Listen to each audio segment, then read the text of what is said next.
Okay, so first off, I want to talk about Dubai Bling. I was watching some episodes last night. I watched the beginning of the first season, so I'm not, I don't entirely know what's going on. But are you a villain? I don't know. I had this conversation with production. Like, I'm like, guys, what are you doing? They claim that I'm not. But we get, I guess we get mixed emotions from different people. And honestly, I think when you watch it two times or three times, you start to realize that, I mean, I think initially you might think that I'm a troublemaker, but when you go to understand my personality, you start to realize that no, I'm not malicious, but I guess I like a little bit of fun, I would say. Is is it frustrating to have people perhaps misunderstand you? It hurts. It hurts because if people really understood like everyone who's in my life who gets to know me become in love with me throughout the years, and it reaches to a point that they kind of become obsessed because like for example, like for my wife, I think she fell in love with me every time we met. We became closer and closer because she started to understand me. I know I'm not the typical person. I'm not like, even people, like, they always ask me, what's your star sign? They can't put me in a classification because I'm very different. I moved around the world. I come from a very mixed background, American mother, Kuwaiti father. Um, yeah. So, I mean, I'm not, I'm not, I'm definitely not the villain, but it might perceive to be that way. Yeah. Well, when you've lived that kind of existence, you can have layers that are hard to impart to people. Do you ever feel that in your life? I mean, we live in a Yeah. multicultural place of all places, but you've Yeah. done it even more than most. Like you're the third culture kid. So how do you feel that sort of informs your personality? It's a bit difficult because we got rejection from both sides. My dad's side was racist that my mom's American. My mom's side was racist that my dad's Arab. Um, I guess trying to fit in into society was very difficult for us, especially me. Being the youngest, my mom kind of spoiled me a little bit more, I would say. Not spoiled me, but I think she took care of me more, and I think my brothers and sisters kind of hated me for that. And I think it's what made who I am as a person because um having all these doors closed at you at such a young age. I mean, I can remember like my grandmother giving me less, we call it Eid money, which is like money that you get for like Christmas basically. It's for Eid, and we got less because I guess we were just half Americans or whatever. So getting that hatred or like at such a young age kind of like made me, it built this like lion inside of me that said, you know what, Ebraheem, if you don't become successful, you're gonna starve, you know? Then my parents divorced, leaving our house and leaving our luxury lifestyle and going to a studio at the age of 14. It's a big shock for me to know that, if you don't have money, you have to live much less. And then it made me to start my business, to push and to push and to fight. Until this day, I fight. I wake up every morning with that drive, with that fight, with that, and I think when it comes to people who've been broken or people who've been hurt or people who've been experiencing trauma, there's only two ways out of it. Either they they become strong and they become resilient and they fight with everything they have in them to have a better life, or they become bitter and they want to impose what happened to them to others. You know, for me, I always try to be as positive as possible and look at the bright side. So with all this like misconception of me on Dubai Bling, season one, and then come season two, and the production promised that they'll fix whatever they made, and they didn't. You know, anyone else would like be raising legal cases, and I have so much that I can. But I looked at the bright side and said, you know what? We broke history as the show. And if it came on the cost of my back, then let it be. But we were written in history that this is the best show that got out of Mina, you know. Mhm. And at the end of the day, it's entertainment. So I think people who get invested in it too much need to rethink about what they're doing in their life, you know. So yeah. How has it changed your life being on that show? Oh my God. You know, it changed my life so much that I need to write a book about before Netflix and after Netflix. Um, I don't think I'm myself. I mean, I'm myself, but I don't think if I didn't do the show, things would have been a lot different, you know.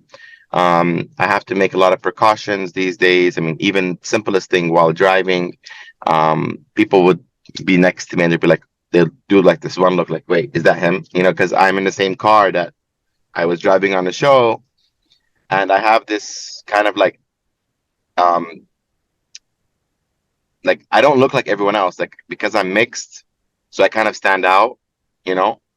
Um, You look famous. so You look like you should be yeah, famous. People probably looked at you yeah, even before you were on the show, like he's someone. Like, he's he's something.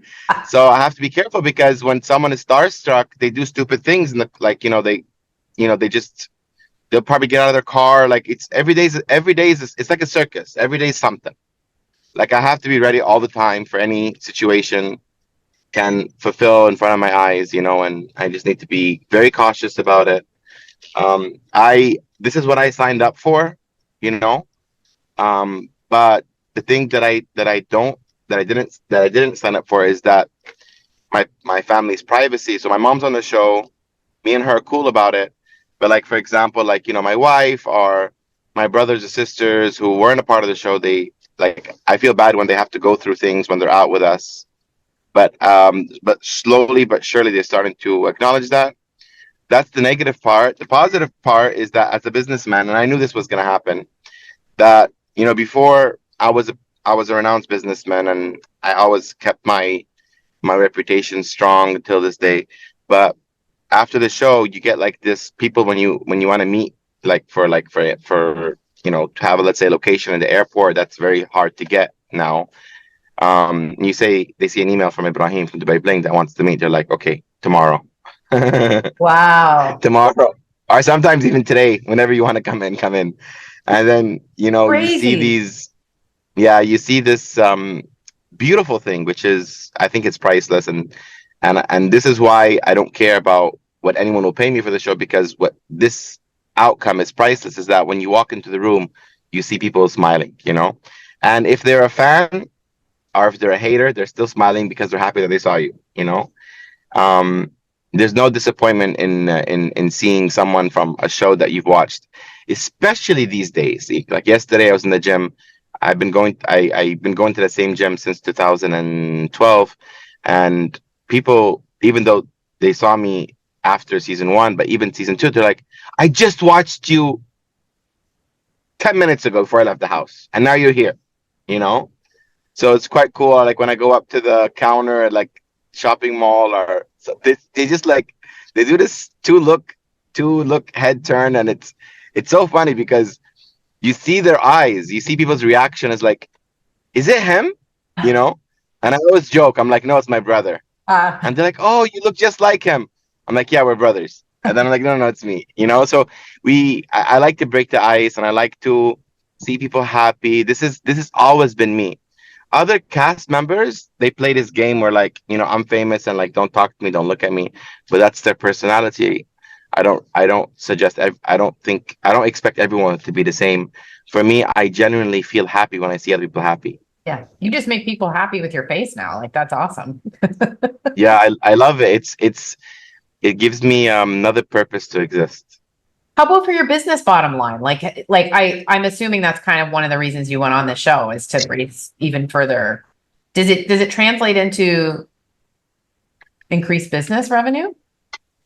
Something is so crazy, and I've always said this, but I don't know why I didn't. I've always been saying this, but I never made this applicable to this situation. Is that life is a fine balance. God takes and gives. So I did the show for the business, but yet it helped the business, but then I lost in other places. So it's like I got publicity. I got people coming to the cafe or the restaurant or the, flower shop because of me. But then I lost some of my customers who kind of had a different respect for me because they knew I was very conservative. But yeah, when they saw me in the show, they're like, wait, he's kind of like out there. Like, what is he doing? So I kind of like lost those people. So I would say I don't know. It's like it's a win and it's a balance. Yeah. Yeah. Do you It's actually? strange. Yeah, that is strange. Well, I think I anything you do, right? You can't know what the outcome's going to be. I lost friends. Well, This is good. the most thing that hurt me is that, and then from the friends that I've lost, I contacted like two or three just to know like what did I do, and I was like bro, like why don't you call me anymore? Like what's going on? They're like, well, you became a different person. I'm like, what do you mean? They're like, well, you're very famous now. I'm like, so what does that mean? Well, you don't have time for us. I'm like, who said? Yeah. Yeah, I'm busy. Yeah, I have more obligations, but that doesn't change our friendship. So they looked at it as in like I become a whole nother person and they can't compete with that and they're not okay with that. You know what I mean? Yeah. And then it reminds me of a movie. I can't remember. It was a Spanish movie where this singer, I think it was like one of her, I think it was her cousin or her best friend killed her because she grew so far away from her, but she loved her so much and she envied her. And it was like a lot of things that came into perspective after that. Well, you must have experienced this when you became successful in business. I think we call it in the West tall poppy syndrome. When you become more succccessful, people are uncomfortable with it. And then they'll sort of project whatever Absolutely. they're feeling on you. What do you, Yeah, it's weird. I even caught myself because I'm doing pretty well now. I had a rough couple of years and I caught myself thinking, oh, but some people are really struggling. Like you need to be really careful. And I was like, well, I can't not do well now. Do you know what I mean? Like, do so you have true. any advice for how to deal with this? I think the best thing to do is to do you. I keep hearing this time and time, be you, do what makes you happy, because people, no matter what you do, they're not going to be satisfied. The most important is to find your self happiness. And this also, I, I'm not a very, I'm not a very religious person, but I like to learn from religions. I listen to the Quran, Bible, the Torah, all religions, even Buddha. I want to understand the ideology and what makes those things. And a lot of the times is like, especially in Islam, it says take care of yourself first. So before we give donation, we take care of ourselves, and then the money that we have in our bank account that stayed in our bank account for 1 year, we have to give 2.5%. That makes a lot of sense. That's telling us because to take care of ourselves, make sure our inner happiness, because people from person to person is going to differ. Can't make everyone happy. Just like Dubai Bling was not everyone's favorite. Just like McDonald's is not everyone's favorite. So make sure you're okay. And the people who fall into your life, embrace them. The ones who want to go, go. Don't hold on to them. Whatever. For me, I remember going back to America and I wanted to kind of like remember my childhood and, my high school years. So I was in my community, and when I go to the States, I rent a car always. And obviously, because of status, I need to rent a nice car because I'm used to it and I deserve it. I worked hard for it. So I remember going through a drive-through and I saw one of my classmates in a drive-through. It was an Arby's. And I took one look at him, and this guy was the person that I looked up to. That he was like, I want to be like him when I grow up. He used to protect me whenever anyone come to said anything bad about me. His name was Gene. And I saw him, and this was like a few years ago, so he's 30 something years old working at Arby's. So I looked at him, I'm like, Gene, and he saw me and he hid right away. And I was like, Gene, Gene. I'm like, I wanted to see him. I was so excited to see him. He said he wouldn't even come out from the corner. He said, Ibrahim. And I was like, why? He said, get your flashy ass out of here. No one wants to see you. And he wasn't mad at me, but he knew that he's been following me. He knows that I have did accomplish so much, but he's ashamed of himself that he didn't. And I feel bad because it's not his fault. It was the community he lived in. It was the society that he lived in. It was his family. It was the negative people around him that didn't let him to prosper. Pulling him down. Yeah. They pulled him down. Their people are heavy, you Mhm. know.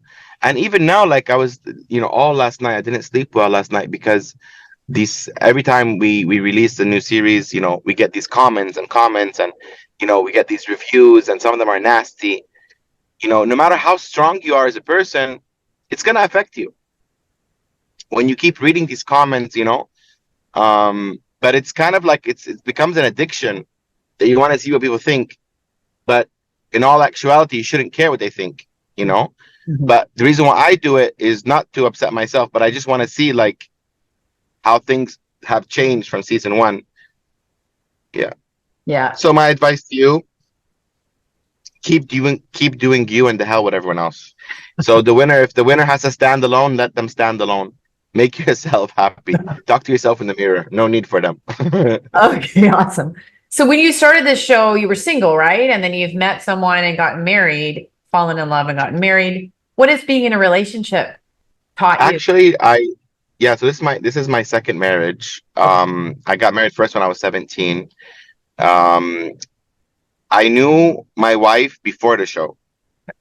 She was a friend, and we never talked about getting married. No, we did talk about getting married, but I hid her from my mom because I was scared that my mom would reject her. Because my mom was very picky. So we literally cut ties like a few months before filming. So when the producer said, do you want to do on a blind date? I'm like, sure, why not? And because of the blind date, my wife at that time, which was just a friend, was admitted to the hospital because she saw a picture on Instagram of me and my date saying spread love and not peace. So because she's from Abu Dhabi, so one of her family members like investigated situation because she couldn't, like, even though we broke up, like we're no longer together, she still wanted the assurance that I was still available.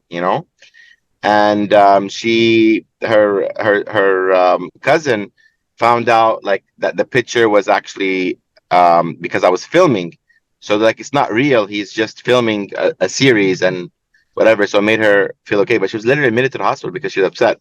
So after the show finished, she sends me a message. She was like, listen, we didn't have a proper closure, and I didn't want to bother you during your filming, so let's meet and discuss. So when I met and discussed with her, she told me, I'm willing to be the wife that you're looking for. Just give me a second chance. So I said, okay. I was like, everyone deserves a second chance. And I gave her a second chance, and she's my wife now. Have you had to change or give anything up, or what's come into your life from that? um, the thing is that I told her, I was very clear during our engagement time. We're engaged for about a year. And I told her that this is me. This is my lifestyle. I have to take pictures with girls. I have go events with other girls, and I have to travel sometimes with my cast members, whatever. So I want to be very clear with her that she's entering into a relationship that I'm gonna be with, and that there's a show and she has to be a part of this, thing. She remains to be private because that's just the way she is and her culture in Abu Dhabi, and the way her family raised her. She's very old school. She's not very much on social media. So that's that. But she always comes back to me no matter what I do, no matter what she says. I'm still a woman. I still feel jealous. I still don't want to see. I don't. Can you just not, like, for example, can you take a picture with them, but just don't get so close to them? You know. Okay. Yeah. So for me, I have to also understand her feelings. So I try to compromise as much as I can without sacrificing who I am as a person, and without upsetting the people that are in my life at the moment. So it's an ongoing thing, like she tells me what's your priorities, and I need time too. But it's just like it's the same arguments my dad used to have with my mom, the same arguments my brothers have with their wives. It's a normal thing. And I think it's healthy because if it wasn't there, then you don't love each other, and that's scary. So Mhm. a little bit of drama is okay, A as little long bit as of it's drama not. is okay. That's your relationship advice. A little bit of drama. Well, if you don't have drama, yeah, you don't care. Um, Yeah, you've worked so hard since you were a teenager. Do you ever see a time that where you can relax?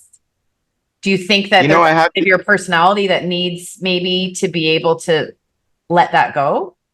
I work so hard. I'm constantly trying to make people happy. I'm very much a people pleaser, and especially comes to my friends and my family. I have this thing about me since I was a kid, well, teenager, and because like I said, I've been doing business since I was 14 years old. When I wake up in the morning, and if I want a me day, it's a me day. So sorry for this, everyone else. Like I'm staying in, okay. I'm chillaxing. Eating whatever I want. I remember one day I was like, my mom, she was like, Ibrahim, the door is complaining. I say, why? She's like, you ordered so many deliveries of food and candies and snacks and whatever the hell. So I take care. I listen to my body. My body is tired. I listen to it. This is very important because if you look at the majority of sicknesses, it comes from stress. Cancer is from stress, you know? So you have to make sure you don't stress yourself out because you can't perform when you're stressed. Yeah. So you got to listen. You got to listen to your body. You got to listen to your inner voice saying, I'm tired. I'm tired. Done. So if this morning I woke up and I was like, you know what? I don't want to have any meetings. Calling my assistant, cancel all meetings. I'm not sick. I just don't want to do it because enough is enough. And if I force myself to do it, I'm probably gonna affect someone because I didn't want to do it to begin with. So it's not your normal person that has like a 9 to 5 job. When I have constantly to be making decisions, people can call me at 9 o'clock at night. They need a decision. And what people don't understand about decision makers or business owners is that making a decision is not easy because if you make the wrong decision, you can destroy the company. People, if they call me like, oh, do we extend this employee or do we fire them? You're talking about someone's family. You have to really think, can that person find another job? Okay, don't just fire him, give him a 1 month notice. Let him find another job before we let him go. These very important details will ultimately affect someone's life. So you have to make sure you make the right decision. In order for you to make the right decision, you have to be mentally stable and you have to be at the right stage to make that decision. Okay. Now, Forever Rose is very successful. What do you see with other businesses? There's lots of businesses launching in this region now. What do you see are some of the problems with other businesses that are in your sector? Like, what are pet peeves that other people do? Oh my God. In the Middle East, we have something so disgusting. I can't wait to finish from it and people need to learn about it. Is to stop copying each other. You know, um, copycats here is like crazy. It's like, one thing I love about America is so innovative, and that's what makes America America is that it's so innovative. There's so much creation going on. There's so many smart concepts, startups, things. But in the UAE, or I would say Asia in general, Middle East and Asia, they're very pro copying. It's like I don't know why I don't know if we learned it from China or what's going on, but love to copy. And I think this is very bad for society because when you copy, you don't create, and when you don't create, you can't innovate, and when you don't innovate, you don't prosper. You know, and if you look even at weapons manufacturing, so if the U.S. makes a F-16, and then you have the copy version in Russia, for example, there's no need. You could create a whole different thing if you just think outside of the box. But you have to start from scratch. You got to give into work. That's one issue that I believe here. And I went far to weapons, but I also can speak about coffee shops because they all look alike now, all the coffee shops. And what happens is people go there for 6 months. Your friends, your family come to congratulate you, but then they get tired because a new one opens. I think also the issue in our region is that they don't have the proper zoning. So for a street, they say this is a commercial street. So everyone's opening coffee shops, but does that street need all those coffee shops? They don't. So it needs to be zoned properly and saying, you know what, only 5 licenses for coffee shops are going to be on the street. We don't need 50. Yeah, I always wonder this. I wonder this in Abu Dhabi all the time because it's like, how many coffee shops do you need in one area? It's dumb. Like they should have blocks, and this blocks we need salons, coffee shops, supply, hardware supply shops, so it can kind of make so people can actually walk to Yeah. them instead of taking cars. So if you look at it in London, that's how it is in London. Like there's a block, and that block, they're like, we have, they have the zoning codes, and that they're not going to approve any lease that unit unless it's for that purpose. Okay. Okay. I two more questions. Yeah. One is very serious. You've experienced a lot of racism in your life. How, and we are seeing just sort of record numbers of strange racism now with all the situation that's going on. What is your advice for people about this, It's hard. about how they feel? And It's yeah, it's absolutely it's heartbreaking because it's not just racism. It's racism. It's sexism. Like judging people about their sex or their the color or height or whatever, body shaming, whatever. It's sad because you see someone who's overweight or not very attractive, they're not very much successful because they lose opportunities. You see someone that's very attractive, they get more opportunities. I'm not gonna lie, I have so many opportunities that came away because of the way I look, and that's not fair. Because God didn't. It's not that person's fault that they are shorter than me, or it's not that person's fault that they don't look less attractive. So judging people and separating people and putting people in groups is messed up. So I believe that it's very important that we go back to what's a human mean? What does it mean when I say we're human? Because we have to accept each other for who we are as a person and not what we look like or where we come from. I think when humanity embraces, for example, the whole Israel-Palestinian conflict, if they just learn to live with each other, it could be possibly one of the best countries in the world because of the amount of natural resources, because of the amount of wealth, because of so many things. But instead, they're spending their money in conflict. They're spending their money on weapons. They're spending money on killing each other. The negativity is just too much. So if you look at it at a company's perspective, if everyone embraced each other and everyone understood what they bring to the table, if you look in the UAE, you'll find out that the best, for example, drivers are from Pakistan. Why? Because something in their culture makes them best drivers. If you look at the best cooks are like a certain nationality. So because it's a part of their culture. So embracing people what they're good at ultimately makes society and makes humanity. Everyone's not good at everything, but some people are good at some things. But the problem what we have here in the Middle East is that we have something called wasta, which is connections. So a lot of people got their jobs by wasta. They're not good at being a minister. They're probably good at being a doctor, but because they got the connection to be a minister, they decided to be a minister. But their actual purpose in life is to be a doctor because they're caring for people. So people need to understand that parents, that when you raise your children, find out what your child is best at before you convince them to what they do. Because just taking all your kids to go to become doctors is not the right decision. Your child might be an amazing artist or might be good at computers or IT or social workers, whatever it is.